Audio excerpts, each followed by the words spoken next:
Welcome to Of Mics and Memory Cards, a complete rundown of the PlayStation 1 game library, all 4,105 of them. My name is Tyler, and I am joined by... the clone of Jacob. And the not quite such a clone of Kameron. And I'm my true self. Today we're talking about Final Fantasy VII again.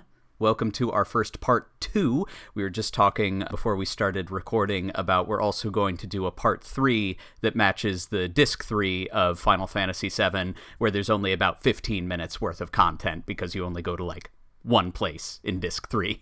Today we're going to be talking about the game itself. If you have not listened to part 1, which is the development story of Final Fantasy VII, I do recommend going back and listening to that first. And just another reminder, we will be spoiling the story. This is not a spoiler-free podcast, so if you'd like to play Final Fantasy VII, again, I suggest doing it. Or if you want to go into the part 2 of the remake, which is coming out probably around the same time this podcast is, and want to enter into it unmolested, go ahead and switch this off, turn us back on when you are finished up. All right, so I think we're going to start in with characters. We're just going to loop in, which are such a big part of the game. Is there anything we want to start with? Anything you guys would like to add before we jump right in? No, I think this works. We're all theater nerds. This is like opening up a play for the first time and seeing the list of characters before you actually delve into the dramatic action of the piece. So, well, I think we're just going to start with,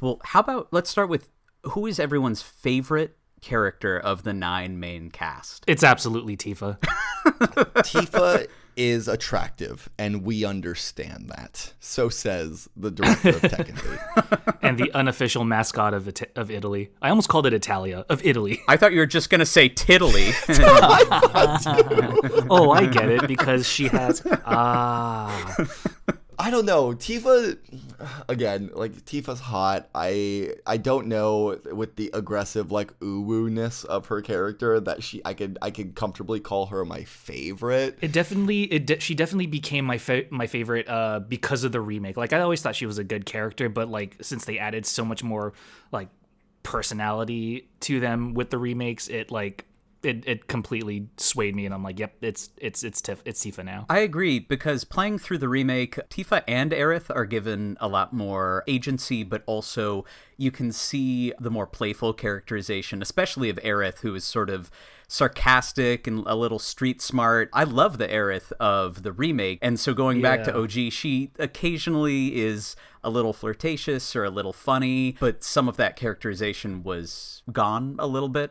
But, you know, it's not the Midgar section stretched out to 20 hours. It's like 5. She's incredibly weird in the in Crisis Core. Like, I felt like all of her interactions with Zack was just I mean, for lack of a better word, it was kind of cringe, and it didn't really do it for me. So I'm glad that with the remake, it was just not that. I think my favorite of the OG FF7 cast is Cid. I just like the way that Cid is portrayed. I'm a sucker for the gruff guy who actually cares a lot, which in Cid's introduction, where he shuts off the rocket to save someone who he doesn't even seem to like very much. Yeah. You see that kind of the heart in a character who otherwise seems a little heartless, which I think sort of meshes well with Final Fantasy VII's themes in general, where that true self, you know, always shines through. And then I just think an old man with a spear is cool. Oh yeah. I can't really disagree. Although we really do need to give special shout out to Sephiroth himself. You don't play as him, but he is one of the coolest villains ever. And every time that theme song comes on, it feels almost like John Carpenter-esque, right? Like, yeah, that terror that is... It's hard to not have a villain of such high caliber be among your favorites. Before anyone listening is like, actually, you play as him in the flashback.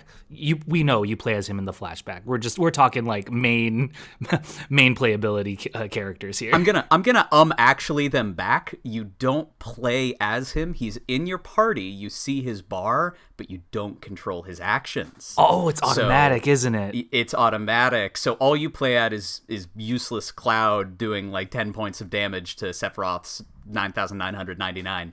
And so he's there, so he's like almost a party member. I think you might see him in the menu, but you don't really play as Sephiroth. So actually back at all of y'all. Yeah, suck it, straw men. But yeah, Sephiroth, as much as I like want to think that how cool he is like cringy, or that we're kind of over it at this point, playing through and that CG turn in the Nibelheim flashback when the town is just engulfed in flames, and again that theme, it's just so fucking cool. It's just so fucking badass. It didn't need to go that hard, but then it did. Some things are timeless. Well, let's go ahead and go through the roster of playable characters. I've got little notes here on their names, which doing some research into the names was really interesting for me because it represents the two extremes of Final Fantasy VII, and to me, some core like Japanese game and anime writing as a whole, because some of them are incredibly obtuse, complex, and some of them are so stupid. So, for example, Cloud Strife. Cloud's mind is clouded, and he goes through strife. Oh, No, I just put it together. Which, to be fair, it's kind of a dope fucking name. Coraldo. And Cloud is in your party pretty much the majority of the time. He is the central character. There is a section in Disc 2 after Cloud falls into the life stream that he's no longer a part of your party. I think you actually select all three for a bit, if I recall correctly. And so you can pick a party leader for a bit, but otherwise Cloud will generally be your highest level character. He'll probably have the highest level limit breaks before anybody else. And he's just sort of a good all-rounder. He's good with fighting, good with magic. He's the guy. I remember when I first played it, because you know that you can rename the character the first time that they pop up. And when Cloud popped up, I've always been this way, but this would have been one of the first examples of it, is I was all like, I don't want his name to be Cloud. I want his name to be Jacob. And I did it. Detective Joe. Yeah, and I did it in all caps. And so it was just like, it's almost like when they say soldier, every time I read it, where it's all like, hey, kid, you're a soldier, aren't you? And so then when I was playing it, it was just all like, we got to go make sure that Jacob's okay. Did I tell you guys what I used to name every character in Final Fantasy? I feel like I know this. I feel like this is like I may not have mentioned this. A lore drop about Tyler, but I don't recall. Tyler lore drop. This explains how I got to be the way I am. So the first time I ever played a Final Fantasy was FF10 at a friend's house, and they prompt you to rename Titus and only... Is it Titus or Titus? I don't care. It's Titus. think both is okay. Well, because they never say his name in the game. No. They say everybody else's name. You can change those. You can't... but you can change his. In Kingdom Hearts, they pronounce it Titus, but it, again, it's Kingdom Hearts. I don't trust anything in that series. But I named him because I thought Final Fantasy was going to be all like set in the future, because that opening bit in FF10 is like the fake Spira, dude, I don't Zanarkand. remember, but yeah, that's it. And I was like, oh, this is going to be like a sci-fi thing. What's a sci-fi name? It'll have a Z in it. So I named him Zudy. So it was Z-U-D-Y. And for my childhood and into my early like preteens and teens, I would always name every character Zudy. But then in FF6, which was what I played after, I went backwards through the alphabet and just it was a monster of names, because I named the next dude Yudi with a Y, and then the next one Xudi with an X, and then the girls would be Zudette, and then backwards through the alphabet. It was madness, and I regret my actions because I could never learn the actual names or tell who anyone was in FF6, and to this day I can't remember any of those characters' names. Especially with Final Fantasy VI, there's like 15 characters you play as. It's huge, and so I ended up in like the P's and the O's, I think. At some point I might have given up. The character's Pooty. Okay. It's funny because Zudi sounds like a Gen Z slang term. Like, yo, that's Zudi. That girl's got Zudi. Tifa's got a couple of big zoods. You would hope a couple. If it was just one, it would be A bit why the last I got you zooed right here. God. I think we can move on from Cloud. That's all that to say. The first time I played the game, I named him Zooty. Let's talk about Aerith. So I think we might have touched on it last episode, but Aerith's name is Aerith in the original Japanese release, and then pretty much all subsequent American releases following the initial.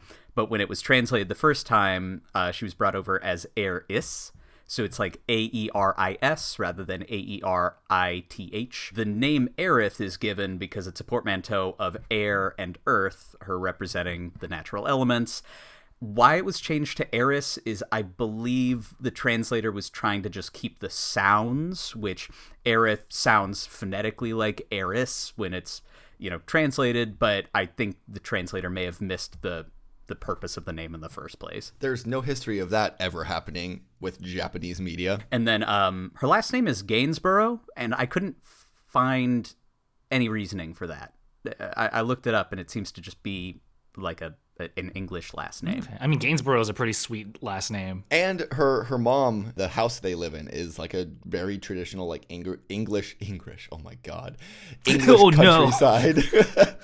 It's like a very typical English countryside home. She's adopted. Gainsborough kind of makes sense. Like it's because she get those gains. She make those gains, y'all. Cameron gets it. He's on board. We'll try and do an easy plot summary later, but Aerith is wanted by Shinra and other folks in the game because she is the last of the Ancients, also known as the Cetra race, which was an ancient race of peoples who were more in tune with the earth.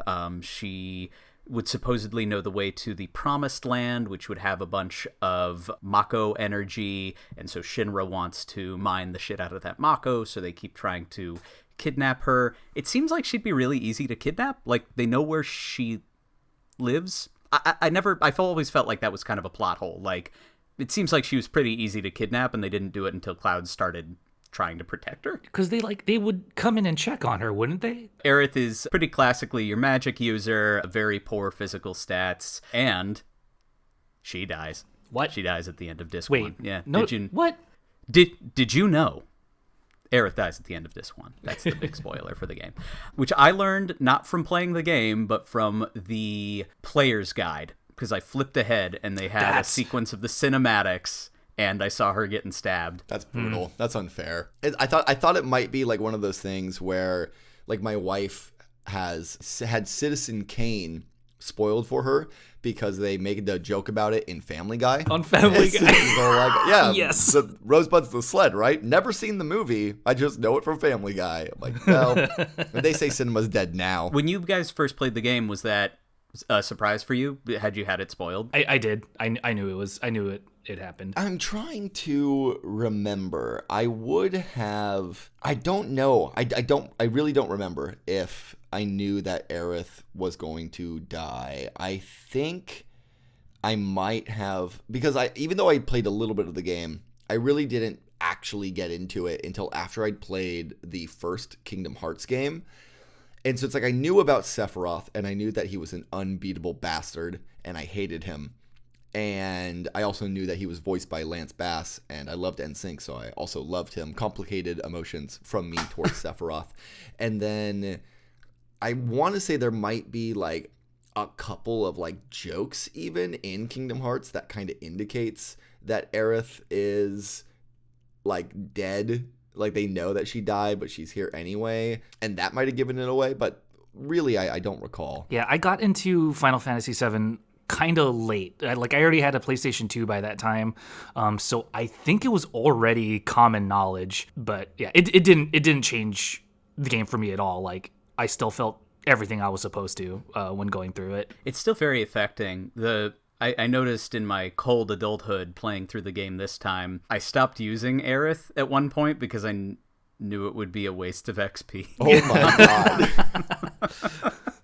Which feels very horrible to say because it's kind of like, if given a limited amount of time, would you try and spend as much time with your loved ones as possible, or would you just go, it's not worth you're the like, time nah. into? Yeah, that's what I was just thinking. It's like you bring home a dog and you're all like, I don't know, in 13 years, I'm going to get really sad if I invest time in you. So I guess you can just sort of be here. I don't really want to get to know you. Well, it goes into that whole, like, if given if you realize the optimal way to play a game, you can customize the fun out of it. And I think maybe that's what I ended up doing with this. Because I have an older cat that I try and give as much love to as I possibly can in the time that I have her. And that's how I keep myself sleeping at night. She deserves the world. I don't treat my cat the way I treat Aerith. Next is Barrett.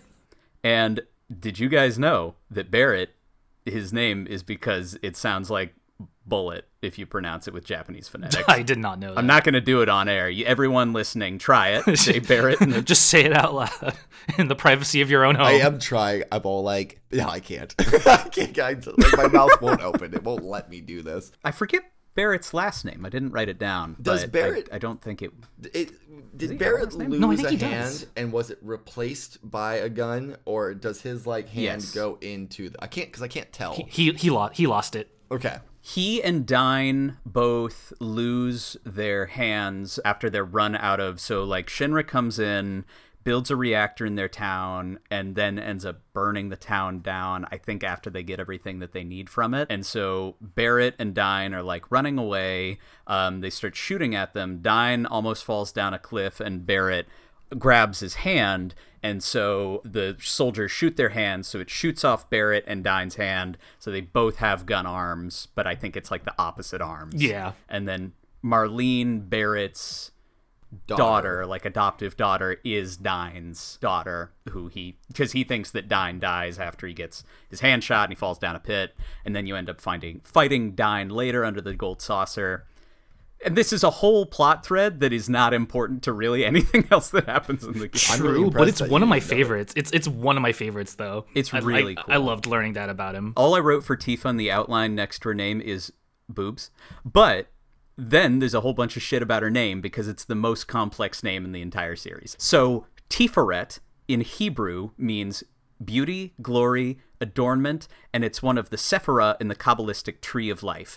Tifa works at seventh heaven, referencing her somewhat holy status. Lockhart refers to her pushing down romantic feelings for Cloud. Lockhart is her last name. Oh. So here's a tangent I found on Reddit. Kabbalah was trending at the time Final Fantasy VII came out. Madonna was one of several celebrities who jumped on that train, for example.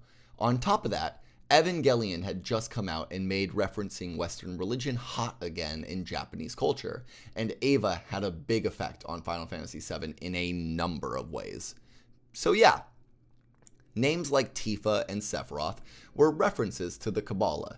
It's probably no coincidence that the story's false god, Geneva, has a similar name to Jehovah, Yahweh, who is also a false god in Kabbalah. You also have places like Midgar, from Midgard, the world of humans in Norse mythology, and names like Vincent probably being named for iconic horror actor Vincent Price. So that goes into so we have Tifa, who's named after one of the Sephirah, or the one of the 10 tenets of the Kabbalistic tree of life, and then Vincent is named after a horror actor who played a vampire. See, this is why we talked about this in the last episode, but in the way that like Star Wars is just its originality is the fact that it's just a mishmash of so many pre-existing things. It's the same thing here. Mm-hmm. It's what gives it its sense of character, is that it's really just a matter of like, hey, like, what's cool? What do we like? Let's take from all of it. Mm-hmm. And Sephiroth is likely named for the Sephiriah, which are those 10 tenets of the Kabbalistic tree of life. And let me just apologize to anyone who actually knows what we're talking about here, because the three of us do not. Also, Barrett's last name is Wallace. Can we get the name meaning of Wallace? Yeah, sure. And Wallace in a Japanese accent, that sounds like wallet, as in bullets and wallet, a wallet full of bullets. I don't know. The L's would become R's, so it would actually sound. I'm not doing it either, but the L's would become R's. Like war, Warus. Oh, war bullets. It's a war against Shinra, which he's the head of Avalanche, which is like a eco-terrorist group starting a war against the company. This is why people listen to us for these nuggets of wisdom. I'm a wise, nuggety kind of guy. Let's see. Yeah, I also wrote here, the live stream itself could be an allegory for heaven made tangible, though it could also reference aspects of Shintoism and Buddhism. This all coupled together with the many references to mythology, such as Midgard, which we mentioned earlier. There's a couple other names. Nibelheim is very similar to, I think it's Niflheim, which is another one of the 9 realms, which I only know from playing the most recent God of War. It all makes Final Fantasy VII a mashup of various religious allegories, maybe not necessarily done to create any greater sense of purpose or meaning, but goddamn if it ain't cool. I find this happens in a lot of Japanese media where it's not like trying to make any sort of religious reference. Like if something happened over here that made a lot of religious references, I think it would be trying to comment on religion itself. I don't know that Final Fantasy VII is trying to do that with its story. It's just using a mishmash of mythology and Western religion and sort of treating them in the same manner, where we're just using the names and the visuals to make something that's cool, but also feels heightened or important. The one other thing I'll mention about the Sephirah is I read a couple theories online that all of the characters are meant to represent tenets of that the tree, the different Sephirah. I didn't write them down because some of them really seem like a stretch, but there's folks who think that Sephiroth is connecting all 10 of these, and that's why his name is Sephiroth, and Tifa being Tifa is supposed to be kind of your hint towards that. Mm-hmm. I don't know. I think probably they just thought the names sounded kind of cool. Yeah. Yeah. Also, and I get that, like the Saphira and Sephiroth, but also, you know, being the one-winged angel and like the seraphim, there's other, you know, Christian connections in there as well to his naming convention. And so I'm sure, you know, who cares what people believe? Some people believe the earth is flat or that vaccines cause autism, you know? There's a bunch of magnets in our blood right now. Can you go deeper? I don't know what the seraphim is. Okay, a seraph is a celestial being originating in ancient Judaism. Tradition places seraphim in the highest rank in Christian angelology and in the 5th rank of 10 in the Jewish angelic hierarchy. I originally learned about it as a child because in Digimon,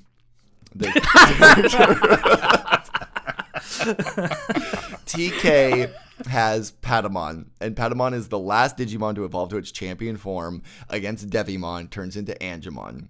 And then there is, I want to say, Magna Angemon is the ultimate version, and that's super powerful.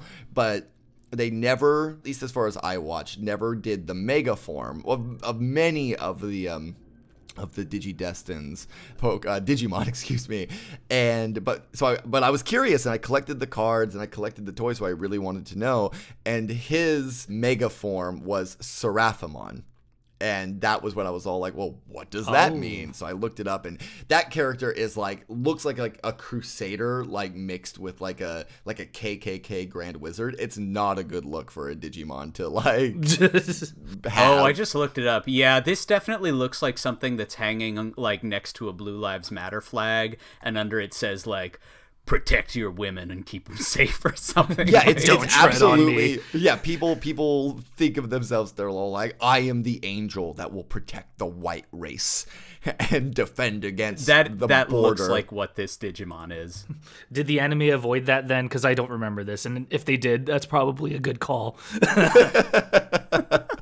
But yeah, so that's how like the Seraphim fits back into it all. Fascinating. We could go on this forever, but we're gonna jump into Kate Sith again. Everyone, we're going with the way that Final Fantasy producers pronounce it, which is Kate Sith, not Katshi, which would be the original Gaelic pronunciation, which I'm still probably getting wrong. All that to say, Kate Sith is a little cat plush that sits on top of a robot Moogle who we've seen earlier in the series, but this Moogle is like kind of chubbier and has like a bigger mouth. He's a little grotesque looking, but when he's introduced in the plot, you have no idea what he is. I thought it was a guy in a costume for a long time, and the game, at least in the original English, does not make it clear what he is, and other characters don't seem to ask. They just seem to be like, all right. He's like, I'm coming with you, and everyone goes, okay. Well, because he's like, you meet him at the Golden Saucer, right? So it kind of seems like, oh, he's like some sort of mascot character for the Golden Saucer. That's how I interpreted. That's why they didn't really question it when they met him. And also in this world, just like so much random shit exists. Like they fight monsters, and it's just a normal thing. So I think they're just like, I guess this is fine. Also, we have a talking dog now. That I've seen everything. Now, Cait Sith ends up being controlled by Reeve, who is a higher up at Shinra. You don't learn this until I think pretty late in Disc 2. He ends up betraying the party and then holds Marlene hostage to keep the party doing what he wants. But then Reeve ends up doing a face turn and ends up on your side anyway.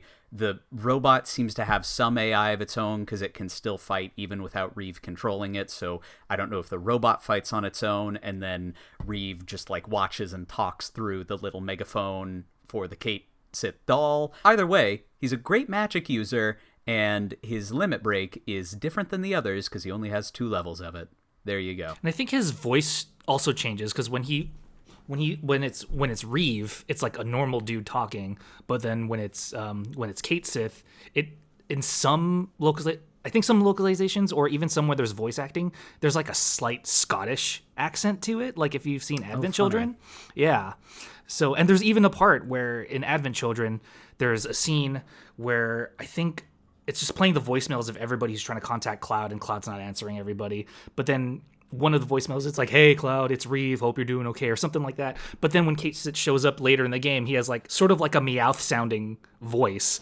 And I'm like, is it how he programmed it, or does he like actually put on a character when he's Cait Sith? Wait, can you remind me, what did Meowth sound like? It's like, Meowth, that's right, but he has like a Brooklyn sort of accent. Yeah, it's like a Brooklyn thing. There we go. Yeah, but it's like maybe not the accent, but like that tone of voice kind of sounds...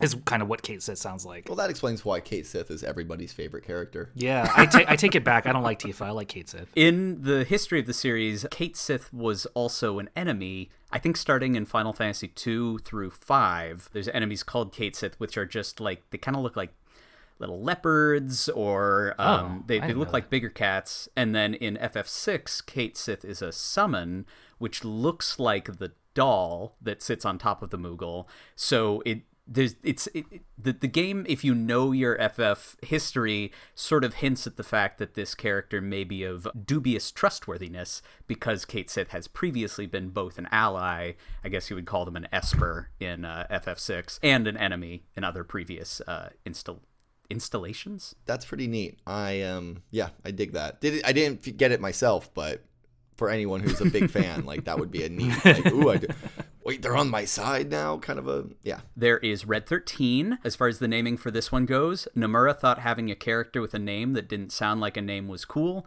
and 13 fit because Red 13 is unlucky, and also Kingdom Hearts fans know that he likes the number 13 too much.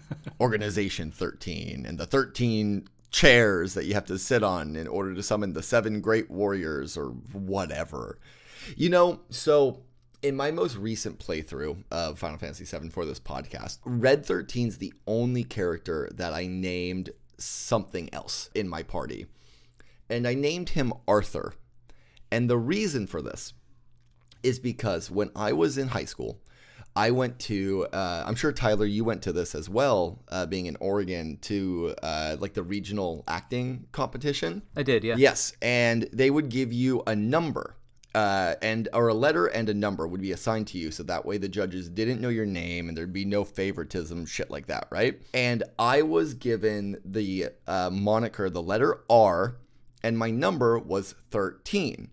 And so whenever I went up to like tell somebody like, oh, hey, like, I am R13 and I'll be doing a monologue from The Time of Your Life and Pygmalion or whatever. And one of the notes I got back was, Arthur, don't tell us your name when you introduce yourself. And I'm looking at it and I was like, who the fuck is Arthur? And I sat with that all day because I was all like, did I lose points? Because I cared so deeply at like 16, 17 years old. Oh, it mattered so much. It mattered so much. I was all like, if I got knocked, like if I should be going to state right now, but I'm not because I don't know who this Arthur guy is. I'm Arthur Teen. I'm Arthur Teen. You're a teen named Arthur. I'm a teen named Arthur. God. And so that's why Red 13 for me is Arthur. Arthur. I like that. And it's worth noting, actually, that the teen section is also relevant. Red 13, whose real name is Nanaki, which I didn't put it in the notes, but that's a Japanese male name that means rare, hope, or beg for, which I think speaks to, like, the hope of the planet. But Red 13 or Nanaki, they end up using the names interchangeably later on, is a teenager of his race, which lives hundreds of years. In fact, at the end, there's a 500 years in the future jump cut, which shows Midgar all, Midgar all like covered vegetationed over. Yeah, it's like greens. And Nanaki is the one who views that with his children. So he seems very like wise and stoic at first, and then when you go to Cosmo Canyon and hear more about his backstory, his adoptive grandfather is like, "Oh, he's just a sullen teenager. He's just being a jerk." Even though in his race's age, I think he's still 50 something, but I guess he's still got like teen brain. He's still going through puberty. Relatable. Aren't we all? Red 13, I think, is the lowest character in terms of stats, unfortunately. Yeah. I end up not really ever using him. And I think his limit breaks are also the weakest in the game, too. Yeah. I still, at the point I'm at in the game, which is just around the end of Disc 1 on my replay, I still only have the Sled Fang, I think. I just haven't used anything more with him. Sorry. And then the last mandatory character is Sid, because every Final Fantasy has a Sid, and Sid in this instance is spelled C-I-D. They generally are pilots of the airships, and so since FF7 takes everything to the absolute limit, not only is Sid a pilot of planes and ships and such, he is a rocket pilot. And so his background, as we'd mentioned, is he was employed by Shinra, was part of their space program, was going to be the first man in space, and then shut down the rocket at the last second when its ignition would have killed his assistant. And then the rocket leans over to the side, a town builds up around it called Rocket Town, and Sid is a sad old man who swears and yells at her, and she just kind of takes it, and it's a little sad. But except Sid is in his 30s. Did you ever catch that? He's like a 30-something-year-old man. No. Is he really? Yeah, he's only like 35. I'm gonna like let me confirm this. I think, and it's Sid Highwind, I think is his last name? Because that's the name of the ship. He's 32 years old. 32. He's 32. He's 32 years old. He's an old man. He's like Obi-Wan Kenobi in Star Wars: A New Hope. I know that's one of those facts that I should know, but I really thought he was like 50. I mean, they made his hair gray, but then all of the concept art, his hair is like a lightish blonde. Yeah, it's just one of those weird color things. Well, there you go. So Sid's also a great user. I think technically the best composed party is Cloud, Barrett, Sid. Sid has high stats in mostly physical stuff, but can be a decent magic user as well. And then we've got two optional characters. The first is Yuffie Kisaragi, and her name is the one that I can't really pin down. The name is a play on a Greek word meaning spoken joy, but Kisaragi in Japanese means February. I don't know. Maybe she was born in February. She was born in Kisaragi. Yuffie's got probably the biggest side quest around her in Wutai, which is a whole side thing with the Turks that is completely optional. Getting her, as we'd mentioned before, is super obtuse. You have to encounter her in a forest. It'll jet you to a new map. You have to answer her questions correctly. There's 4 of them. Not enter a menu despite the save point there. She will steal your money if you do that. And then at the start of the Wutai quest, she'll also steal all your materia. It is possible to sort of soft lock your game if you have low stats. She steals your materia and you're unable to proceed. So a place where people get stuck is going to Wutai immediately when it becomes available, which is right after you get Sid. And if she steals all your materia and you can't keep fighting, but you're not strong enough to go into Wutai itself, you're just screwed, and your game is kind of over. Wow. This is a public service announcement. Just make multiple saves whenever you play an RPG. Just multiple saves will save you time and grief. Heartbreak. Just do it. Yeah. Yeah, heartbreak, exactly. And then last character is Vincent, which again, probably a play on Vincent Price. His last name is Valentine, which could relate to his love subplot or a Latin word meaning strong and healthy. Vincent uses guns because this is the 90s and we gotta be edgy. Although weirdly, Vincent is the best magic user in the game, which I always thought he would be more of a strength-based character, but nope, magic. And there's really nothing to imply which stats are gonna be higher for who. You kind of have to figure it out on your own. And those are the characters. There's also Zack, who is the most important character that you don't play and barely see, but I think we'll get into that a bit more with the plot. Is there anything else we want to say about the characters before we move on? No. Just special shout out to the Turks because if anything, at least Reno and Rude stand out pretty well. Like they're great adversaries, and I love whenever they show up in the game and you get to play against them. Just wanted to show them some love. And I guess Elena and Singh as well. Yes. And Turks for life, y'all. also Avalanche, right? Biggs, Wedge, and Jesse. And the remake does really well with, I know some people think Jessie, and isn't her last name's like Raspberry? Jesse Raspberry.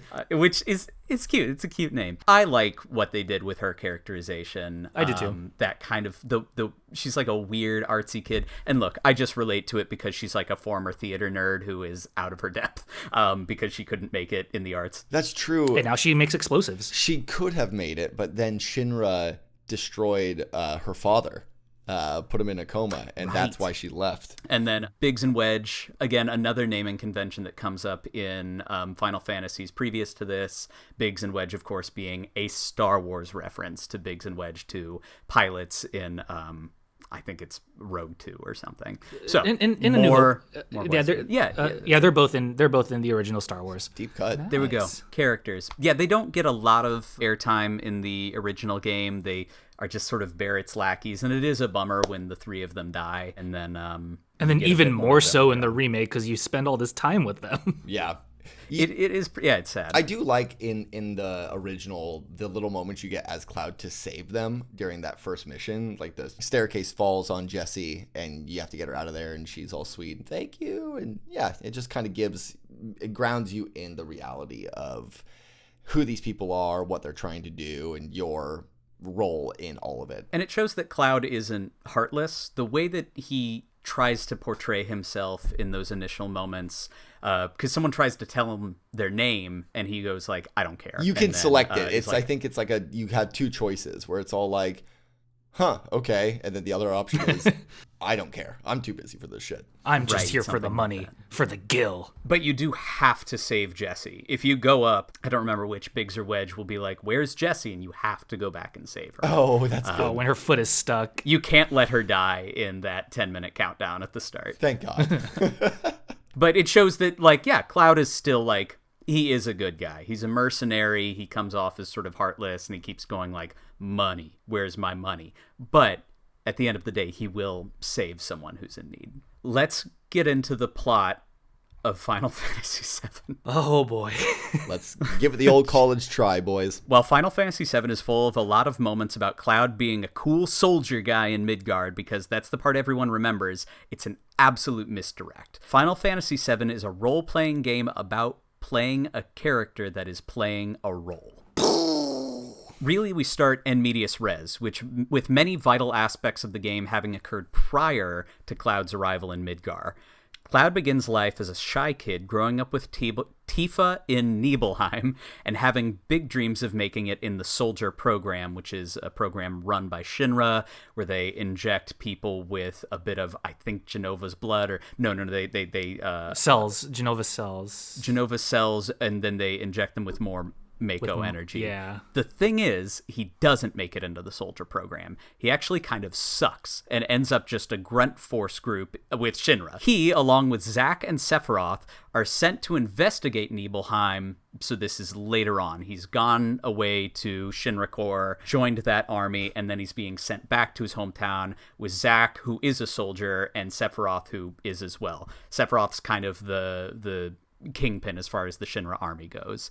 Cloud hides from everyone except his mother, and this is where Sephiroth learns that Sephiroth is an experiment created from Jenova cells, Jenova being an alien who claims to Sephiroth telepathically that he and she are ancients, Cetra, the race that we talked about earlier. Sephiroth then believes that he is an ancient, even though he's really just part of an alien monster. He goes nuts and then burns down the village.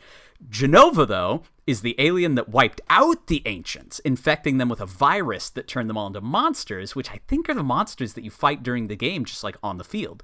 This occurred 2,000 years ago, and the alien has been dwelling in a crater landing site until it was discovered by Shinra scientists who believed it to be an ancient and named it Jenova, hoping to create a Cetra-human hybrid. Soldiers are injected with Jenova material to make them strong, but Sephiroth was injected with the cells when he was a fetus, and I believe Hojo was his dad, and then Vincent's girlfriend or wife, whose name escapes me, was the mother. Lucretia. Thank you. And so he's Lucretia's son, but also will sometimes call Jenova mother because Hojo says Jenova is his mother. So he's got two moms. He's an alien mom and a human mom. Everyone following so far? Makes perfect sense. So, during the Nibelheim incident, which Cloud remembers incorrectly after the party escapes Midgar, but we're still in the past here, this is it that actually happens, Zack and Tifa chase Sephiroth as he goes to find the actual, Jenova carcass, which is at the Nibelheim Mako reactor. Cloud chases after both of them. Cloud this whole time has been in full soldier outfit, not soldier spelled with all caps. He's just a grunt soldier, but so no one has recognized his face. Zack does know who he is, though, whatever, but Tifa doesn't recognize him. They all chase Sephiroth to the Mako reactor. Sephiroth almost kills all of them, straight up I think he slashes Tifa, and then Tifa falls down a set of stairs. She's wearing a cowboy outfit at the time for reasons that are completely unexplained. It's a very important detail. It really makes a difference. And Zack has been defeated by the time that Cloud shows up, and then Cloud also gets impaled on Sephiroth's big ol' massive sword, but somehow pulls some strength that has hitherto been unseen and knocks Sephiroth into the life stream below the reactor. Any questions so far? No. Hojo, who is the Shinra scientist du jour, shows up and experiments on Cloud and Zack and infuses them with Mako and makes them super strong. The Jenova cells then link with Sephiroth, which is why Cloud always has those text boxes that show up out of nowhere that seem to make no sense. You actually see this as early as the first boss fight, right after he plants the bombs on the first Mako reactor. Zack and Cloud are in Mako tanks for a few years, and it fucks up Cloud's mind. Zack has a clearer sense of self, and so he wakes up and frees a catatonic Cloud, and they escape. However, during this, Zack is gunned down by Shinra, and when Cloud wakes up, he sees his dying friend. This breaks his mind completely. Cloud then takes over Zack's personality and history traits and pretends to be someone else. So while he is still Cloud, with Cloud's history pre-soldier, he absorbs the memories of Zack post-soldier, so believes that he had the same military training that Zack did. So when Cloud is relaying the history of the Nibelheim incident to the party, he is relaying it as though he is Zack, which Tifa doesn't challenge him on because Tifa's a good friend of his, but Tifa thinks oh, something's wrong with Cloud here because that's not exactly what happens. And that was from the effect of the Jenova cells and the Mako, right? That's why he ended up it wasn't like a mental breakdown thing that made him do it. It was really from the cells and the Mako, right? I think it's both. So I think He's already basically catatonic and doesn't have a clear sense of identity when he's put in the tank, because he is ashamed of who he is, which is why he hides his face from Tifa when he shows up as a grunt in Nibelheim. The only person he says hello to is his mom. So he doesn't have a clear sense of identity to start with. So when he gets put in the tank, that obscures it even more. The Mako energy and the Genova cells mess with his brain. And then also seeing his friend die, this guy he looked up to and sort of viewed as an ideal, who is sort of carelessly gunned down after saving Cloud's life, that further psychologically breaks him. Okay. Now I follow you. You say that like there's any chance of any of this making any degree of sense. When Cloud returns to Midgar, he acts like a different person, and Tifa can barely recognize who he's become, having never actually interacted with him at Nibelheim. She barely sees him for a second after she gets slashed with Sephiroth's sword. Cloud runs up and checks on her, and then goes and runs and challenges Sephiroth. She gently prods him throughout the course of the game, which you can see in the Nibelheim flashback, where she's like, Cloud, are you sure that happened that way? You sure about that? You sure about that's why? And eventually, she's there for him when Sephiroth does reveal the full truth of the past, which he's known the whole time, and helps Cloud uncover the man that he really is under all of the trauma and falsehoods. So Cloud goes catatonic a second time after falling in the live stream, and then Tifa chills with him. It's like a beachside resort town, and kind of nurses him back to health, and then helps him realize who he is. This isn't a video podcast, but like I'm my hands are covering my head. I'm trying to hold the knowledge in. Of course, to get to where we're at, which is Cloud figuring himself out, we have to talk about all the stuff that actually happens after you start the game.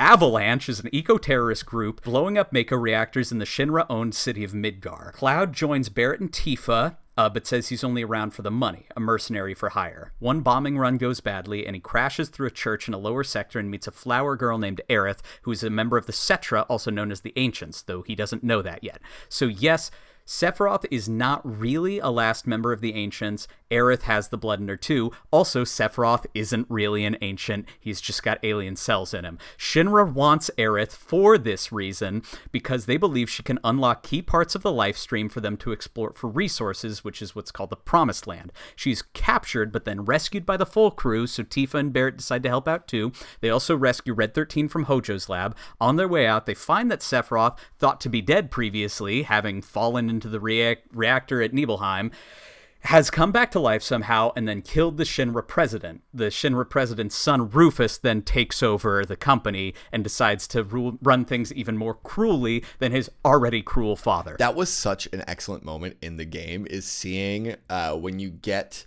Because you meet the president and then you're imprisoned, and then the cell opens up, and then you make your way back up to the boardroom, and it's just so cool. The trails of blood, the music. It is such an atmospheric moment. And it's chilling. And the party is confused too, and there's this feeling of like nobody is safe here. Yeah, because that's also when you split up, and that's the first time in the game, because you play as Cloud and Tifa stay behind, and then it's Aerith who leads the party with Barret and Red 13, I think. You're right. That's the first time you play as someone else, because you control Aerith on the map. Yes. Yeah. Going down the elevator. And then following that, there's a Cloud and Rufus fight with Rufus's dog on the roof, which is one of my favorite cinematic fights in the game. I just think it's really cool. That's the one when I played it originally and I didn't have a memory card, and so I just had to stay alive. That's where I died and had to restart the whole game. Oh, man. And right after that is the motorcycle chase sequence, where Cloud hops on a motorcycle and all his friends hop in a little car and they bust through the window, and then great song. And it's hilarious when you play it in the remake, and it's like the exact same control scheme, like fun, like graphically improved, but the gameplay is identical to what it was on the original version. Hey, you get special attacks now, so they added that. That's true. You can throw. You can throw your sword. Bike limit breaks. I think so. Yeah. So they leave Midgar, and then they pursue Sephiroth with Shinra on their tail. And here's where a bunch of side stuff happens. This is the part of Final Fantasy VII where I don't know about you, but I sometimes get kind of lost in a haze of like a bunch of side quests, and then characters have their own bits that are very memorable in their own right, but don't always necessarily fit into the larger story. Like what we talked about with Barrett, we talked last time about the Red 13 side quest, and even Sid. There's the whole Fort Condor side stuff. This is the kind of stuff, if it was adapted into like a television series, you'd really have to like parse through, figure out how to cut, what to combine, make it all work, because you just wouldn't be able to include all of it. The big thing that happens is that eventually we in the party realize that Sephiroth wants a black materia to summon Meteor to destroy civilization. Meteor in previous Final Fantasies had been just the ultimate black magic spell, so you could just cast it on people. Meteor was like a selectable magic. In Final Fantasy VII, Meteor summons like a meteor that destroys everything. The party gets the black materia, but then they give it to Sephiroth. I didn't write, nor do I remember why, but Sephiroth ends up with it. They chase him again. They get the black materia back, but in the process, Aerith is killed by Sephiroth.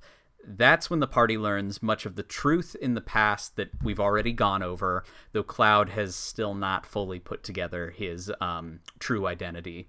There's also some of the Sephiroths that we encounter aren't actually Sephiroths. They are projections sent by Jenova. So when you fight Jenova the first time on the boat, there's a Sephiroth that kind of like phases in and out from the boat and seems to pass through material objects. I don't think that's actually Sephiroth, but I'm also not really sure. I love watching you, Tyler, just like literally like try and like smooth out your forehead. Like, I think I'm getting wrinkles from just trying to put all this together. Eventually, the real Sephiroth is confronted, but he gains the black materia and summons Meteor, then mocks Cloud's past. That's when Cloud falls in the life stream. The party is captured by Shinra. They escape, but they found Cloud catatonic at an island hospital. We're going through some details. Tifa helps Cloud recover his memories. When they both fall in the life stream again, Cloud accepts himself. Shinra tries to use giant robots to stop Meteor, but it doesn't work. The giant robots are also partially organic. We've got another Evangelion influence thing here going, where they're defenders naturally made by the planet, but they are robots. They're supposed to fight Meteor, but they're not able to. Meteor also takes a long time to land. It doesn't just go boom. It's like up there for like weeks. The party learns that Aerith said an ancient prayer that would use the spell Holy to stop Meteor. So when she's praying before she gets stabbed, she's actually casting Holy. The party goes to the Northern Crater and defeats Jenova and Sephiroth, and then Holy destroys the meteor. So when you see a bunch of the tendrils of the life stream reach up and kind of undo Meteor, that is them killing Jenova, which somehow unlocks Holy to destroy the meteor. It is not said explicitly, or it's not made explicitly clear that humanity survives the ordeal. Instead, the game cuts to 500 years in the future, where Red 13 and other members of his species look on the ruins of Midgar covered in greenery. The planet has healed, but whether or not humanity and all of its ecologically destructive tendencies survived is irrelevant. That is the simple plot of Final Fantasy VII, told while ignoring a lot of the plot of Final Fantasy VII. In the original game, there's sort of an end scene where you do see, I believe, that the party gets out of the Northern Crater, but there isn't like a big follow-up where everyone celebrates them or they're, return home and they talk about what they've learned. It just does like a hard cut. I think you see Aerith's face in the live stream, and then it jumps to the 500 years in the past. So it's really pretty open-ended. And then compilation did Advent Children and undid any of that uncertainty.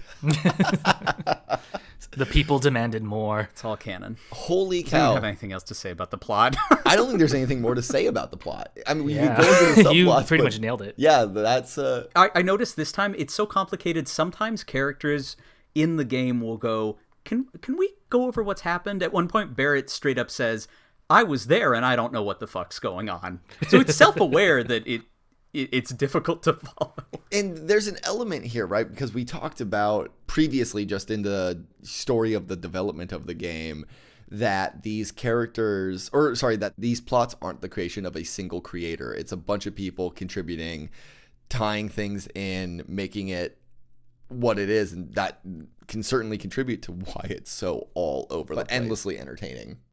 But it still works, all things considering. Like, it could be an even bigger mess than it is. Well, and I think that the messiness of it is part of its charm. It's what makes the game so endlessly replayable. Just going through disc 1 this time, having actually written this plot summary by going into all the articles about the plot of the game, finally kind of seeing the breadcrumbs that they're leaving and seeing Tifa's discomfort with Cloud and reading sort of the subtleties of the layering there. It's set up better than I think I gave it credit for initially. Boy, playing a game like this right now and being like, oh god, these eco-terrorists are really cool. They're real heroes.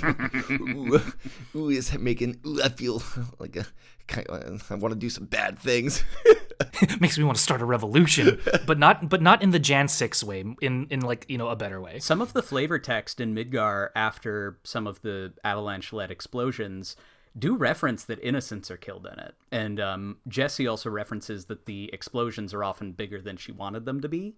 And so there is a moral ambiguity there in that there are people getting killed by Avalanche's actions, but again, they're doing things for the greater good, which is pretty messy for a game's politics, especially in 1997. No, absolutely. It catches me because the 90s were also a period where the United States government was targeting eco-terrorists much more aggressively than I think a lot of people realize. There were a lot of particularly younger people who were experimenting in just ecological activism who got angry, right? Because at the time, if you're paying attention, right, it's not like today where climate change is I would argue, settled science, unless you're an absolute fucking moron. There really was a kind of uncertainty that was built out of like a misinformation apparatus by a real life analog to Shinra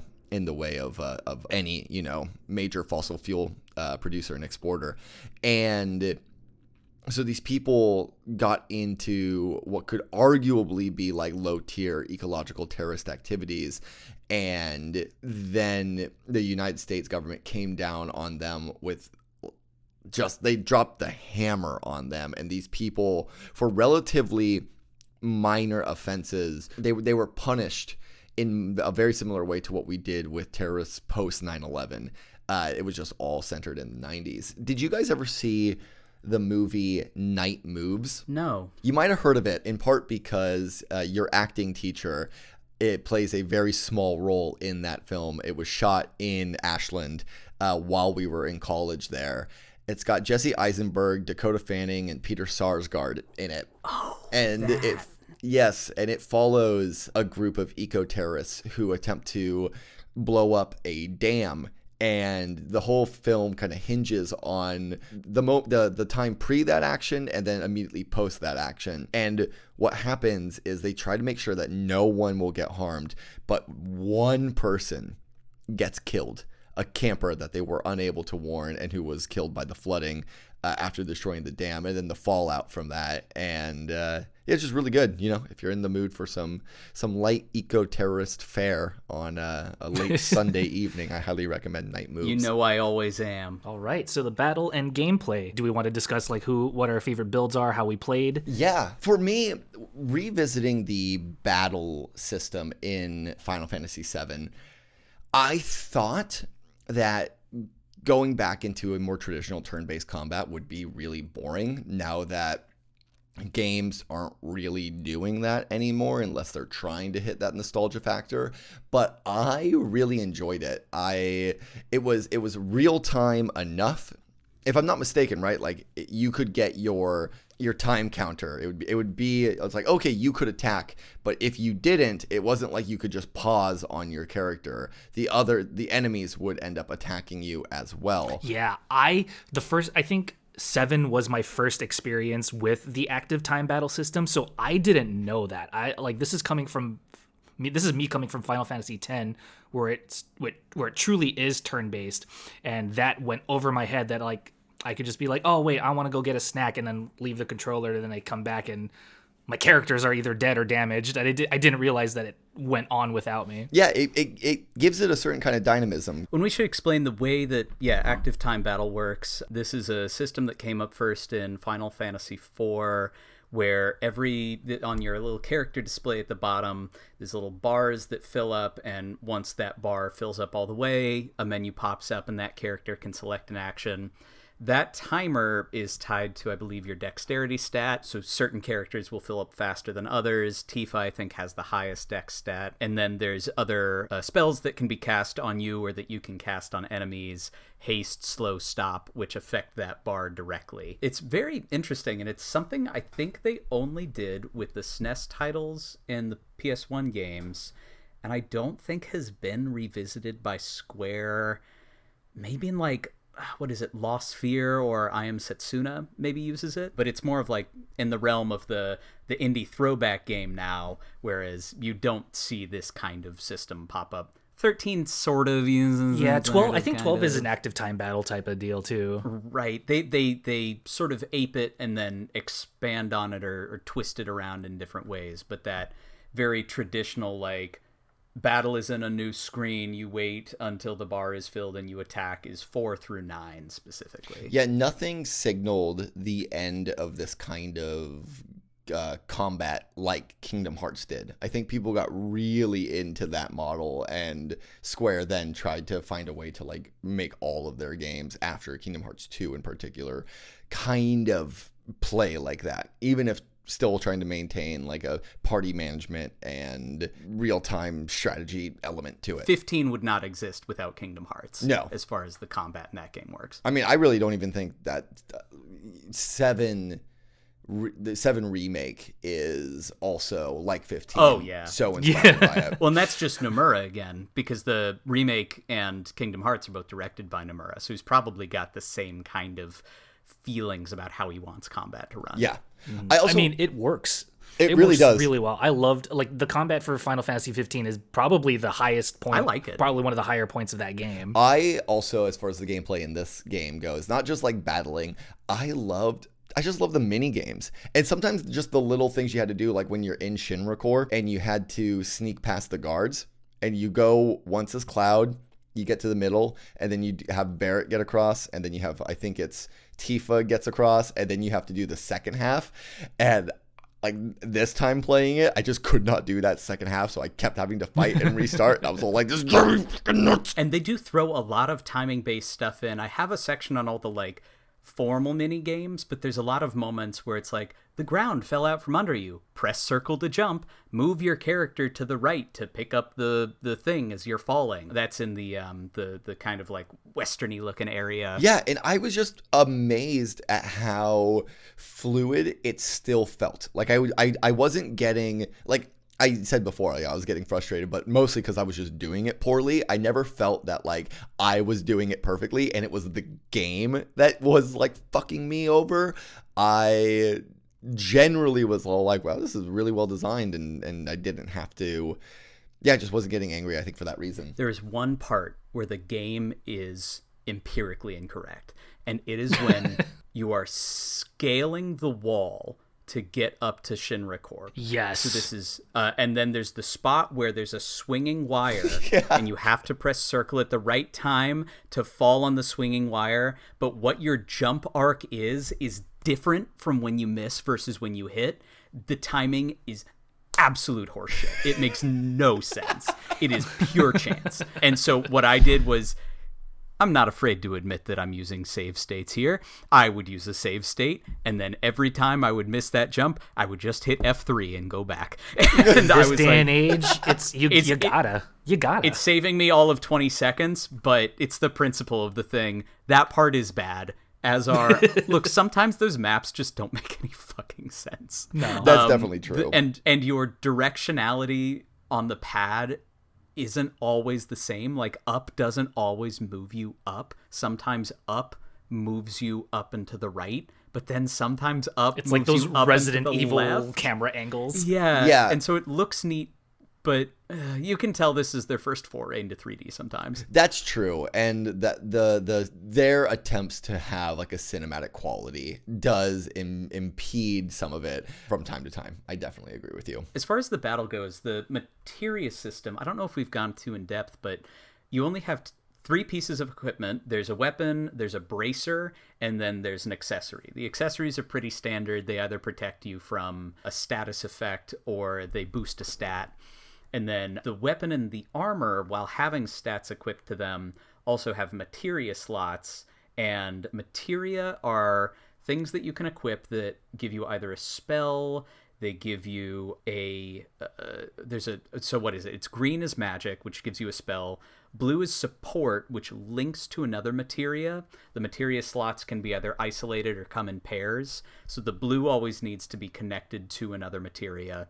Yellow is a command, which can add things like steal, death blow, throw. Purple is usually a passive skill or a stat boost. And then red is a summon. So the character build is mostly determined by what equipment you have and how you put the materia on them. And materia levels separately from the characters using AP ability points rather than EXP experience points. Remind me, so if you level up a materia with Cloud, for example, and if you took that materia and put it on Tifa, does that reset, or does it take all the experience from Cloud and give it to Tifa? I don't remember. Takes the materia's AP and moves it. The materia is independent of the character. Yeah, the materia system is so good. It's one of my favorite like RPG mechanics in a video game. And it's nice to have these simple ways of giving you a bit more to do, just a bit more management without keeping you in like, because I get like a good like inventory management game, right? Like I'm a sucker for Stardew Valley, but every now and again Resident Evil 4. Yeah, exactly. Organizing it all. But if you spend too much time in the menu, at least for me, like that really kills the pacing of a game. Like, make it fun. Yeah, and here you're doing that, but you're also adding this active element where it levels up on its own and you get to choose where it goes. You're not really asked to be in the menu for too long, but just long enough that you have like greater customizability with your character. One of my favorite details, this is talking about the remake, but one of my favorite details of the Final Fantasy VII remake is that you actually see the materia slots on the weapons. I do too. I really love that. You actually can see the materia that you put on there. Like it's not just like a standard model that you use for every weapon. I thought it was such a neat detail. I also love that you get like different weapons. You're not always stuck with the same. What's this sword called? The Buster Sword. The Buster Sword. Yeah. You get to switch it up, and it's like, ooh, that one's way cooler than the Buster Sword. You get to use the hard edge. That one's my personal favorite. It would be. And it's actually worth noting that in FF7, what weapon you've got equipped does change. And this is OG FF7. What weapon you have equipped does change the character model's weapon in battle, which I feel like for the time is pretty different. Usually it was just like characters just have the same sword. And the way that you can build materia up to counteract with one another, this is not something I came up with organically. I saw this online, but someone said to equip the same character, preferably Cloud, with cover and counter. So cover is materia that if another character is going to get hit, the character with the cover materia will jump in front of that character and take the damage for them. So especially if you've got like Cloud and then 2 magic users, it's very useful. But if you also equip that character with counter, that means that when they get hit by a physical attack, even if they went to cover someone, they'll still counter it. Oh, so Cloud's just attacking all the time in that build. And if you use that on the character who has the highest defense and attack, is covering and countering, then they'll continue to protect the other party and then be the one continuing to wail on the enemies while the other 2 are just casting spells or what have you. And healing him back up. Yeah, you set one person on healing Cloud, you set one person on, maybe fixing stats, or then using, or not fixing stats, curing status ailments. And then also doing offensive casts or barrier, protect, whatever. You can kind of set up a little chain reaction of things going, and your input just becomes making sure to stay on top of everything as it pops up. So that's a great like Cloud Aerith Vincent Yeah. setup. Something like that. Yeah, I mean, if you even use Aerith, just say. She does die, so it's kind of purposeless.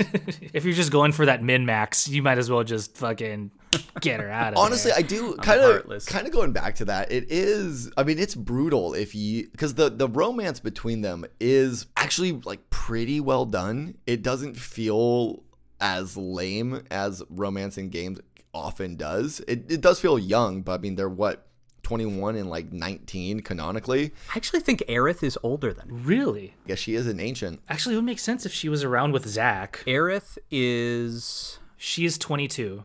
So she's a year older than Cloud. I think so, yeah. Wow. Okay. Well, either way, I mean, they're still quite young, and so the romance Dang, there. Cloud, get it. Hooking up with an older woman. Let's go, boy. God, he's living the dream. So you do naturally, if you buy into that romance, want them to be together. And so if you don't know, like if the first time you're playing it is leveling her up, wanting them to be in combat together, and then also recognizing that she's a great healer, he's a great, all-around soldier type, you would naturally put them together so that way when you do lose her, it's not just the story being all like, oh no, like this character, it's a real detriment to your party build, and you do have to account for that after the fact. When she dies, is the materia that's on her, is it lost, or does it go back into your inventory? I think you get it back. I think you get it back. I want to say you do. Cheap. Because it'd be really interesting, but it'd be really shitty if then you lost your Fire 3 fire material. I know. Just all my spells. I actually wanted to mention this with characters, but forgot to. I find the love triangle, sort of quadrangle, love square, with Cloud, Tifa, Aerith, and Zack really interesting because of the concept of identity. Because I don't know if we mentioned it earlier, but Aerith and Zack are an item prior to the game beginning. And she does not reference Zack when she talks about him to Cloud kind of early in the Midgar section.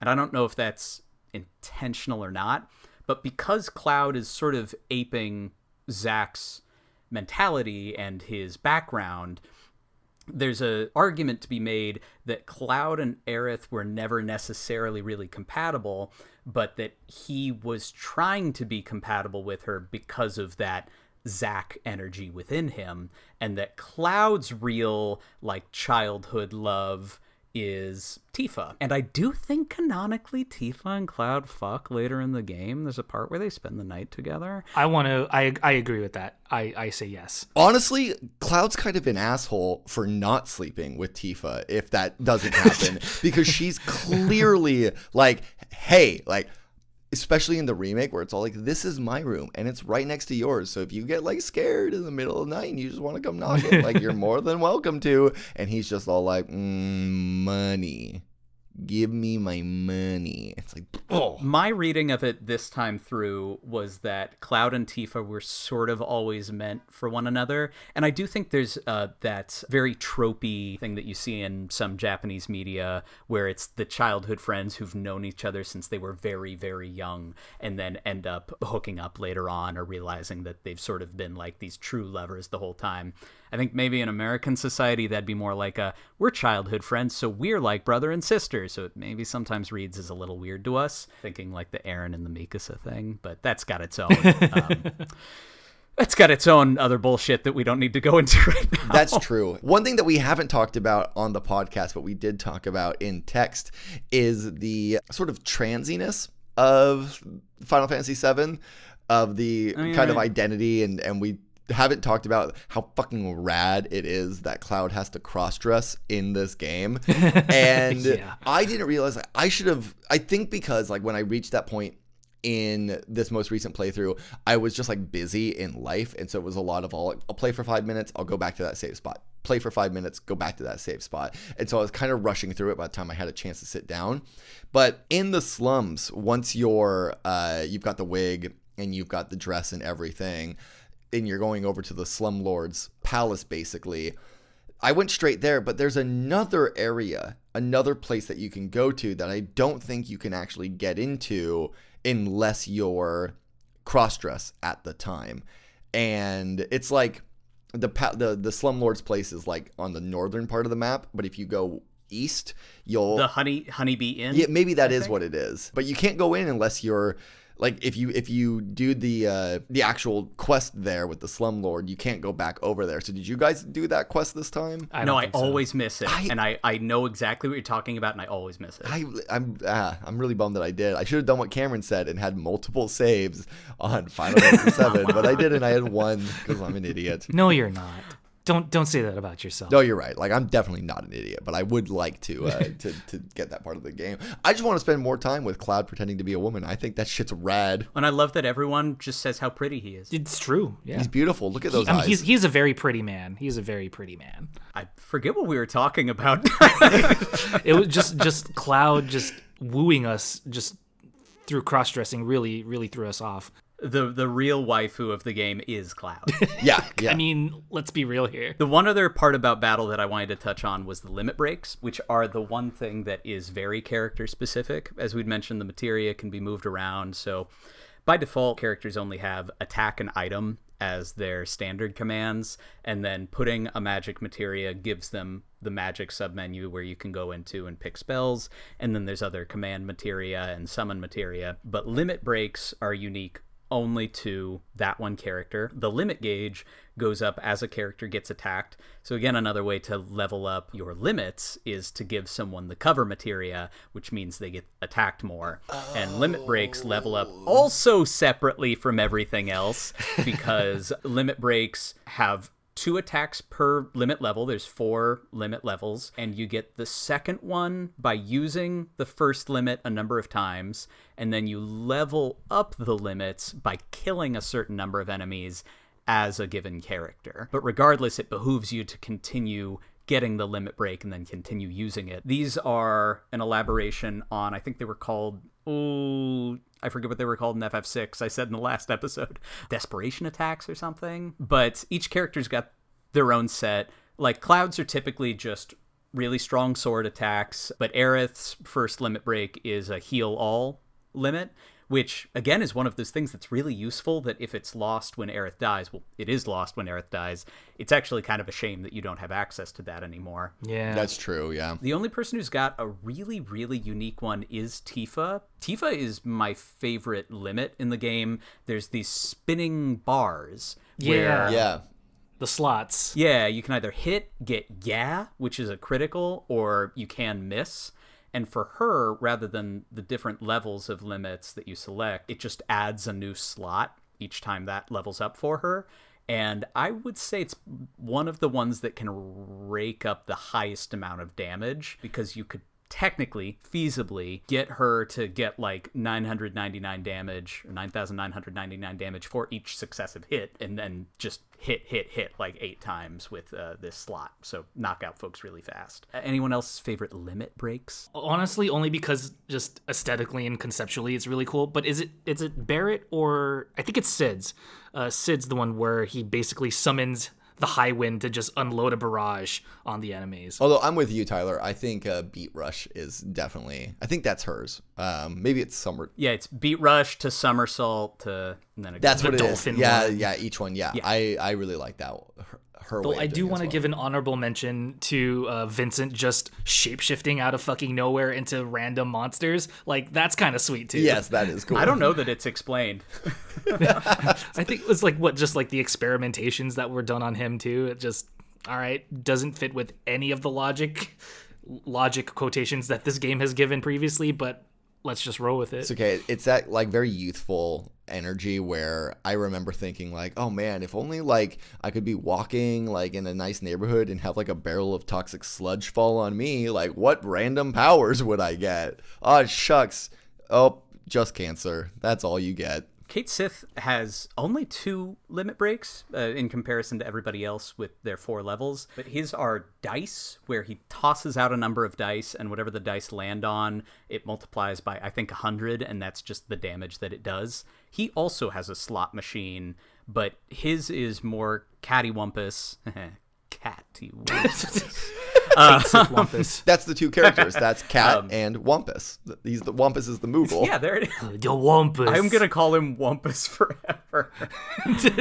Just rename it. I like here, I just searched Kate Sith's limit breaks, and one of the descriptions on one of the walkthroughs here is because of the random nature of this limit break, it is not recommended that you use Kate Sith in your party. Womp womp. Poor little guy. Poor Wampus. Poor Wampus. I don't know why I'm doing that voice. Poor Wampus. It's like Homestar Runner. Does anyone have any favorite locations or areas? To be honest with you, not like really, but in my playthrough, I basically got through Midgar and just opened up like the wider map, and I haven't really played much beyond that. I really just... I don't have a favorite area because I'm so enthralled by the whole world. There was nowhere that I wanted to be longer than I was there because I was consistently interested in what area would come next. Yeah, I mean, I can only think of like Midgar for some reason, and Costa del Sol because it just stands out from everything else. Yeah. But maybe if we're going on a smaller scale, I really like the church in the slums where you meet Aerith. Like that just holds such a significant. It's just such a significant moment. Actually, now that I think about it, I do have my favorite place. And I think it's probably everybody's favorite place. It's the stairwell to the top floors of Shinra Core. I could just run up those staircases forever.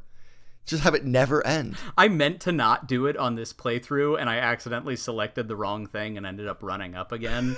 Because it just makes more sense to sneak in rather than do a full frontal assault. And it's not like, the option isn't, do you want to run upstairs or do you want to have some fights? And I was like, well, I should probably sneak in. Oh, wait, that's the stairs! Yeah, that's exactly what happened to me. I do think there's something to be said about why people remember Midgar more than a lot of other stuff in the game, and why Midgar, despite only being like 5 hours of the total 40, is what people remember. It is distinct. The designs are just very...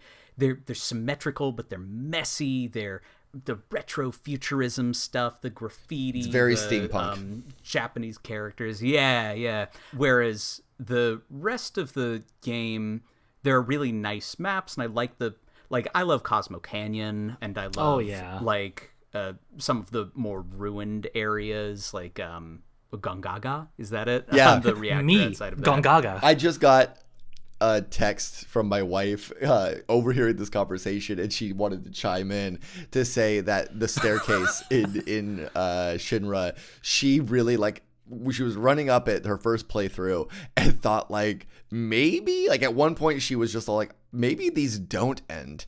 And so she turned around, went all the way back downstairs to go do the fight. Did I already say that I love the gold saucer? I love the gold saucer. That music is deeply annoying. It's based on, and I didn't realize this until I was at Disneyland, and they did a reference to, I think it's the Starlight Electrical Parade, but the music is very similar. Is it really? I'll see if I can pull it up really quick. The Main Street Electrical Parade.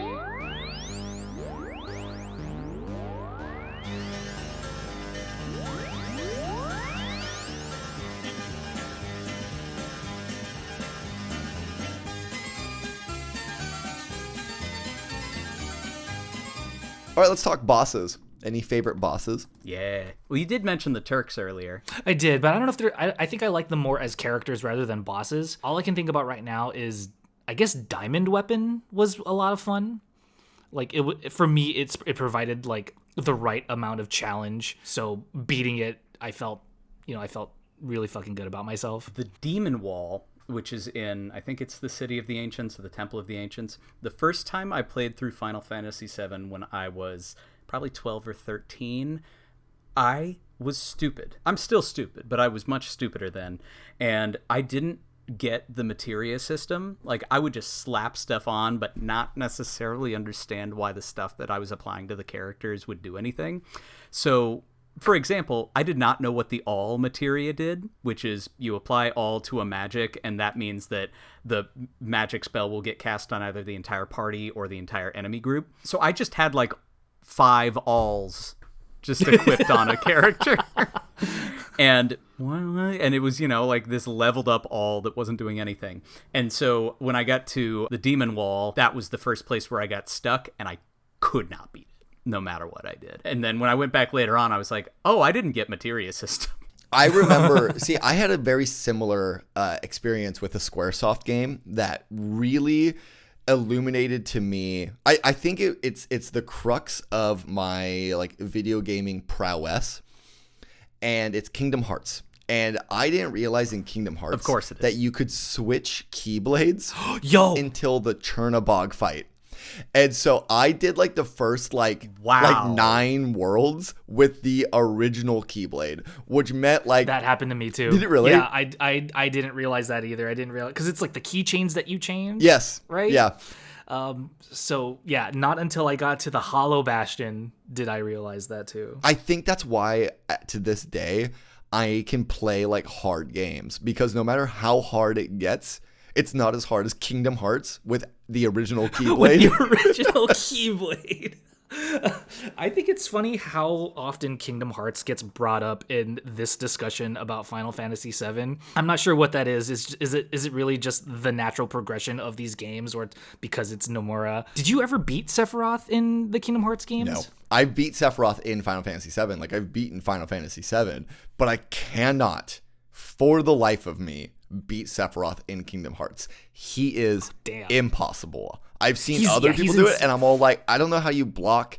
I forget what his move is called, but it's when he just does like that furious slash. Yeah. There's actually a character in Elden Ring, Melania, who. Oh, I've heard of Melania. Yes, I cannot tell. Like, you can't. I don't think there's a strategy to beat that character. You just like have to be lucky enough for her to do the like only blockable moves in like. I'm just coming in to say I have beat Sephiroth in Kingdom Hearts 1, so I only am the beat him in master 2. Chad. I couldn't beat him in I Kingdom haven't Hearts beat 1. him in 2. I felt like 2. He was easier in 2 because the combat in that game is a lot more polished. Yeah, and it gives you, what is it, like you hit triangle to do like those context sensitive attacks. So like I relied on those. Yeah, I think I did actually beat him in the second one, but in the first one, in the Coliseum, it was Dude impossible. is impossible. Another iconic boss is honestly the first one, the Scorpion. I feel like there's kind of a shorthand with really iconic Final Fantasy VII bosses, and I feel like the don't attack while the tail is up is part of that sort of popular lexicon. Even though the way that text is displayed, Cloud seems to say attack while the Scorpion tail is up, and then the next line is like, but don't actually do that. And so it tricks me every time. I also really like that in Final Fantasy, not just the boss fights, but I can't remember if we talked about this before. If we did, I'll cut it. But the ways in which the world and the themes are fleshed out by the enemies. And so a lot of including the Scorpion, but you're fighting a lot of industrialized, like tinged enemies, and that's elaborated on in Final Fantasy VII Remake too, where like there's like little cars that like attack you, little like car bots, and I love like when I was playing this most recent playthrough, and you're in the slums, and after you partner with Aerith, you there's like the houses that attack you, right? Yes, the demon house. The demon house. And my wife was telling me that she's like, oh, I remember fighting one of those, because apparently they were like, I don't know if this is true or not, they were rare, but when I played it, it was every single random encounter. I fought like 12 in a row. Into them a lot. Yeah. And I thought like that was interesting. That really caught my eye, because I was like, what is it trying to say something about? I'm going out on a limb here, because it's not to say that like Japan doesn't have houses like that, but like the sort of cottage homes, those like English countryside homes, or even like the McMansion. Japan's a small island, and so there's just not like the space to have housing like that. And the world of Final Fantasy VII is sort of New Yorky and very American. And industrialization is so, kind of our sin that we brought to the world writ large. And so the idea of these big houses being the enemies you had to destroy, I thought there might just be like an underpinning, a theme about fighting against that level of excess, if that makes sense. They're afraid of the Western housing market. I mean, I am As too. am I. So I get it. And I'm sorry, it's called the Hell House, not the Demon House. Okay, that's a sweet name for an That's enemy. pretty The dope. Hell House. And then I don't know if either of you have done the Hell House in the remake, but I really like the Hell House fight. And by I do really too. Like, I mean, I've not it's done it yet. Difficult as fuck. I love how they justified it though, but they also built it up so just like so well. Oh, I can't wait to get They know that this enemy is iconic for how stupid it is. I love it. Fucking balls to the wall of the house. It is funny the game is certainly not realistic, but some of the enemy designs, I'm flipping through them here, I forgot how goofy they are. Yeah. Like, the little frogs, or some of the carryovers from previous entries, like the Tonberry or the Cactar are in there. There's also in Midgar, I think in the Shinra building, there's the warning board, which is like, it's a little board that's got a big hand on it, and it casts a bunch of status effect spells on you. I did not encounter that one, and I did like all the mini games this time in the Shinra HQ. And then there's of course the Midgar Zolom, which is the big snake that you see impaled on the stick that Sephiroth has come before you. And if you bump into it, this thing kills the hell out of you. It's when you need to get a chocobo to run away from it. A big snake shadow shows up on the world map, and then you get past that section, and you can just see that Sephiroth has destroyed this thing. It's a bloody mess. Yes, Another really haunting moment. Yeah, I remember seeing that, but I don't know if I've ever actually encountered that enemy before, like in any of my playthroughs. You could technically fight it, like if you wait on the swamp area and let the shadow come to you, you can fight it. I tried fighting it this time and also got destroyed. It was like, nah, that ain't me. Trying to see, it's got 4,000 HP. That's not crazy. You could maybe kill it if you did enough power leveling. Yeah, if you had the right build, for sure. Well, those are bosses. Let's talk about those mini games, because it's a fairly large portion of the Yeah, there's a lot of them. We talked about the motorcycle already, and a lot of these you play through for story reasons. That would be the motorcycle, the snowboarding, and then the submarine. And then you can go back and play slightly altered versions of those mini games at the Gold Saucer as like virtual titles. I really like that you have here in the outline, snowboarding after Aerith dies. Like, what It's a like better right way to after. grieve. Just like, yeah, hit that fresh powder. They even said, I think that's where the third of the remake trilogy is going to start. Is going to be at like the snowboarding game, which I think is just such an inspired choice. I can't think of anything that's more 90s than that. It's just like a fat guitar riff comes on. Except I don't remember the snowboard music, actually, now that I think of it. I don't either. That was it. I mean, close enough. Yeah, It's literally just a guy doing a guitar riff with his voice, and then it's just that looped over and over and over. And then Fort Condor is its own entire semi-RTS minigame that you can return to at various points in the story. When you first get to Fort Condor, you probably can't afford anything. You have to purchase fighter units. But then later on in the story, Fort Condor, I do think, is mandatory for at least one fight. And then there's additional optional fights. But Shinra dudes climb up the mountain, and then you can buy like sentries to fight them off. It's this whole thing. I usually skip it when I play through. There's a CPR minigame, which is the bane of my existence. The CPR minigame is when you're under the city that has Rufus's inauguration parade, and there's like a big fish that jumps out of the water and hurts a little girl who's friends with a dolphin, and then you give CPR to the little girl, which has this little CPR bar, and so you as Cloud puff up your lungs and then exhale all your lungs when you hit a button. Then you ride a dolphin, and the dolphin, you have to press circle at the right time to jump up to a steel girder and then climb up to Rufus's inauguration, where then there's another mini game where you walk in a parade. It's definitely the low point of the full game. Was this mandatory? I don't remember. remember this at all. It's mandatory. It is the most mandatory thing you've ever played. I hope it's in the remake. And then there's Chocobo Racing. A classic. That they even made a spin-off game for. Yeah, which has continued as its own series. There's a Switch version of it that I hear is pretty bad. No kidding. Yeah, because doesn't it, like I think they like wanted to include NFTs in it. That was it. Or I think there's also microtransactions in a game that's fully priced, but the microtransactions are, I don't remember what's so scummy about it, but it's very modern Square the way they go about it. Yeah. Oh, what a bummer. There's other Gold Saucer minigames. There's an arm wrestling minigame where you just mash the button a lot. There's basketball where you hold the button a certain amount of time to hit the back. That one was my favorite. I like that one a lot. There's a 3D battler that's just rock, paper, scissors, but it's still not really. You just hit a button and sometimes you hit the other guy and sometimes you don't. I couldn't find a great rhythm to it. Isn't there also the slap fight? Yes, and that happens on top of, I think, the giant cannon that you talked about earlier, or maybe it happens on one of the weapon mecha. I don't recall offhand, but it's Tifa and Scarlet, who's the weapons developer, with also massive jambalayas. Yeah. That's, I mean, price of admission. Which the remake goes whole ham on, man. It is shameless. Dude, I can't how wait. Scarlet looks in the remake.